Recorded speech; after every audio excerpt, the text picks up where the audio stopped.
सबसे ज्यादा आनंद शंकर जी से पूछा जाए कौन से दिन आता है तो शिव जी कहेंगे मुझे हर तीज बड़ी पसंद है। शिव जी से पूछा वो क्यों? पार्वती जी ने जो तप करा था, साधना करी थी, उपास करा था, व्रत करा था, पार्वती जी ने ऐसा व्रत करा, ऐसा तप करा, ऐसी साधना करी, उस व्रत से मैं बड़ा प्रसन्न हूं। सबसे ज्यादा प्रसन्न मेरे शंकर तीज के दिन होते, सबसे ज्यादा प्रसन्न। और माताओं से निवेदन रहा है, बार बार कहते हैं, आप अगर तीज का व्रत नहीं भी करते हो तो भी 5-6 वृक्ष की 7 वृक्ष की पत्तियों को तोड़कर तीज के दिन शंकर भगवान को समर्पित कर दो, शंकर जी उस व्रत को स्वीकार कर लेते हैं, इतने प्रसन्न हो जाते हैं मेरे दिल। शिव की प्रसन्नता है तीज का। थोड़ा ध्यान लगाकर सुनना। हरतालिका तीज शिव महापुराण की कथा ही नहीं है। आप जो तीज करते हो, हरियाली करो चाहे सातुड़ी करो, उस तीज की महत्वता क्या है, इस हिंगोली की शिव महापुराण की कथा में अपने को समझना है कि उसकी मूल तत्वता, उसकी महत्वता है क्या, उसका महत्व क्या है।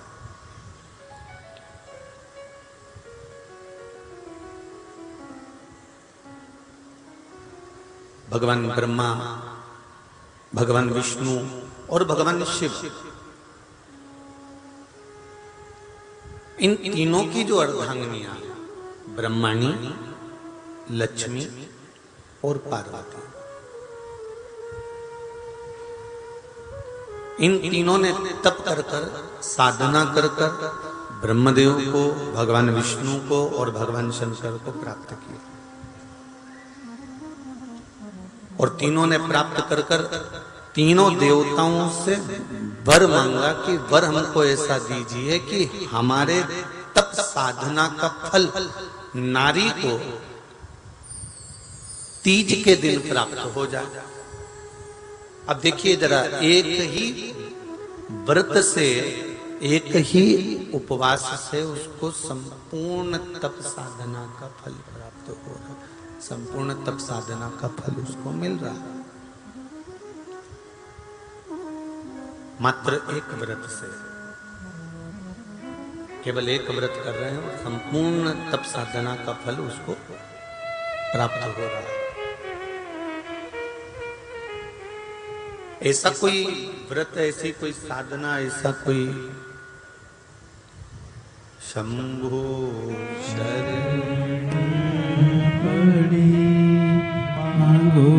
घड़ी रे घड़ी मुख काटो, दया करी मैं दर्शन आपो, शंभो शरण घड़ी मांगो घड़ी रे घड़ी दुख काटो, दया करी मैं दर्शन आपो, दया करी मैं दर्शन आपो।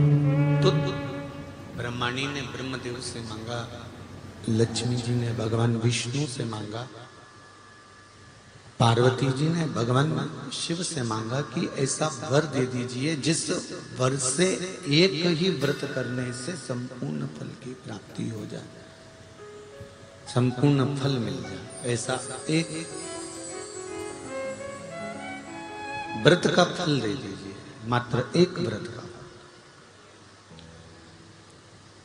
अब देखिए, हरियाली तीज करने वाली माताएं थोड़ा ध्यान से सुनना।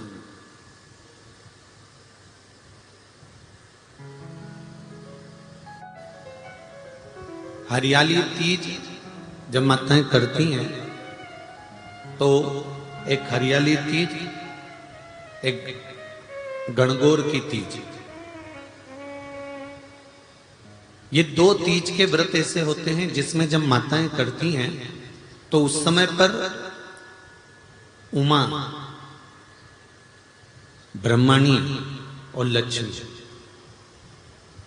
इन तीनों की आराधना का फल उसको केवल एक व्रत से प्राप्त हो जाता।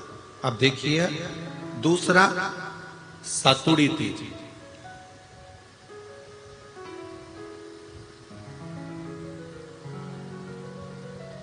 इसमें उमा और महेश्वर, उमा और महेश, ब्रह्माणी और लक्ष्मी, इन चार के व्रत तप का फल एक साथ सातुड़ी तीज के दिन प्राप्त हो जाता। अब एक आती है हरतालिका तीज। आप लोग करते हो हरतालिका? यहाँ लोग करते कि नहीं करते? करते हैं यहाँ पे हरतालिका? कौन कौन करता है? जरा हाथ उठाओ तो जरा। अरे सभी करते हो, रखो रखो, बहुत बढ़िया, बहुत अच्छी बात। एक आती है हरतालिका तीज। इस तीज का व्रत माता पार्वती बेल वृक्ष के आनंद के साथ में फुलेरा बनाकर करती है, और जिसमें इस हरतालिका में माता पार्वती जी के जितने जन्म पहले हुए हैं, माता पार्वती का जन्म तो 52वें नंबर का, 52 नंबर पे माता पार्वती का जन्म है। इससे पहले तो माता के 51 जन्म पहले हो चुके, 51 जन्म माता पार्वती का पहले हो चुके। तो वो जितने जन्म माता पार्वती पूर्व में ले चुकी हैं, ब्रह्माणी जितनी बार ब्रह्मदेव के साथ में विराजमान हो चुकी हैं, इंद्राणी जितनी बार इंद्र के साथ विराजमान हो चुकी हैं, और लक्ष्मी चाहे वो राधा के रूप में हो, चाहे वो रुक्मणी के रूप में हो, चाहे वो सतभामा के रूप में हो, चाहे वो यमुना के रूप में हो, चाहे वो गंगा के रूप में हो, जितनी बार माता लक्ष्मी ने रूप धारण करे हैं वो सब रूप में,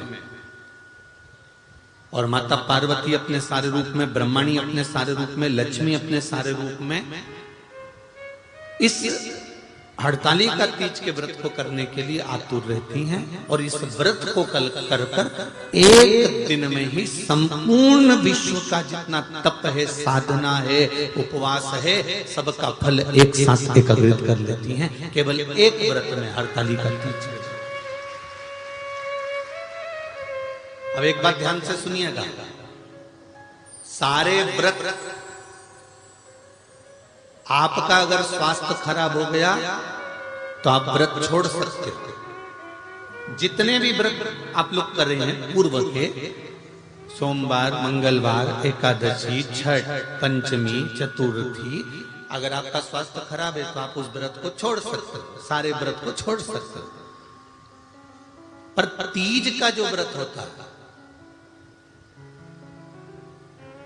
हरतालिका जो व्रत होता है, ये व्रत एक बार लेने के बाद जब प्राण छूटते हैं तभी ये व्रत समाप्त होता है, अन्यथा बीच में ये व्रत समाप्त नहीं।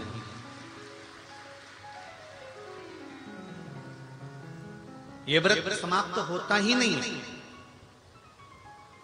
अगर शरीर से नहीं बनता कि अब हमारी अवस्था हो गई, अब शरीर से नहीं बन रहा है, तो भले एक पहर की पूजन कर कर, एक पहर का नियम धारण कर कर, एक पहर का स्मरण कर कर, एक पहर का पूजन कर धारण करो, और उसके बाद में भले आप थोड़ा सा जो भी आपको लेना है वो कर लो, पर इस व्रत को करना ही पड़ता है। इस व्रत का नियम ही यही है। इस व्रत पार्वती मैं तुम्हें प्राप्त हुआ हूं, यह हरतालिका तीज के व्रत का फल है। शिव जी कहते हैं, पार्वती जो नारी हरतालिका तीज के व्रत का स्मरण करती है, फुलेरा जो बांधा जाता है उसमें 5 माला से ज्यादा माला लटकना चाहिए, 5 से कम नहीं। कितनी? जैसे माला जो लटकाते हो वो 5 से ज्यादा होना चाहिए। 5 तो जया, विषहरा, शामली बारी, दौतली, देव, इससे अधिक होगी चलेगा, पर इससे कम फुलेरे के अंदर माला नहीं होना चाहिए महाराज। दूसरा, फुलेरा जहां हरतालिका व्रत हो वहीं पर बांधा जाता है। हरतालिका तीज का व्रत एक ऐसा व्रत होता है जो मरते दम तक रहता है। इस व्रत को छोड़ा नहीं जाता। ये नहीं किसी और वाले गुरुजी ने कहा और अपन ने एक बार कर लिया और अगली बार वो व्रत गायब हो गया, ऐसा नहीं होता।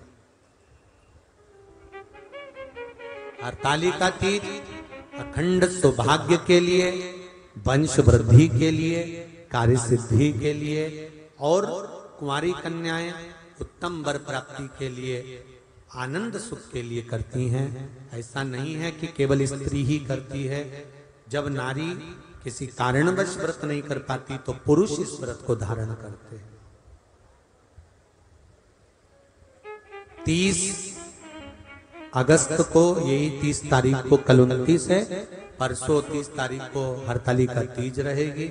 आप सब अपने हृदय से, मन से इस व्रत को कर कर अपने जीवन को सार्थक बनाइएगा। जो करते हैं, कितने लोग करते हो, जरा हाथ उठाइए। हरतालिका तीज इतने सारे करते हो, अरे बाबा कर लो, प्रणाम प्रणाम, आपको बहुत बहुत नमन करता हूं, बहुत बहुत सारा। फुलेरा बांधते हो? नहीं, अब की बात बांधना। मंदिर में करते हो तो मंदिर में, घर में करते हो तो घर में। फुलेरा वंश की वृद्धि करता है, फुलेरा अखंड सौभाग्य देता है, फुलेरा मन की कामना को पूर्ण करता है। जो बेटियां जिनका विवाह नहीं हो रहा हो, या बेटे जिनका विवाह नहीं हो रहा हो, वो 7 स्थान पर कहीं फुलेरा बंधा हो तो फोन लगाकर पूछना कहाँ बंधा है, वहां का दर्शन करना। एक फूल में हल्दी कुंकू लगाकर शिव जी को चढ़ाकर फिर वहां से जाना। 7 स्थान के फुलेरे का दर्शन अवश्य करिएगा। जो व्रत नहीं करते हैं उनसे निवेदन है, कहीं हरतालिका हो रही हो तो वहां बैठकर अगर भजन हो रहे हो तो थोड़ी देर भजन गाने चले जाना। अपने मोहल्ले में, कॉलोनी में, सोसाइटी में कहीं हरतालिका तीज का व्रत हो रहा हो तो 2-4 मिनट जाकर दर्शन जरूर करना, जिससे भोलेनाथ आपका अखंड सौभाग्य करे और आपके मन की कामना पूर्ण करे।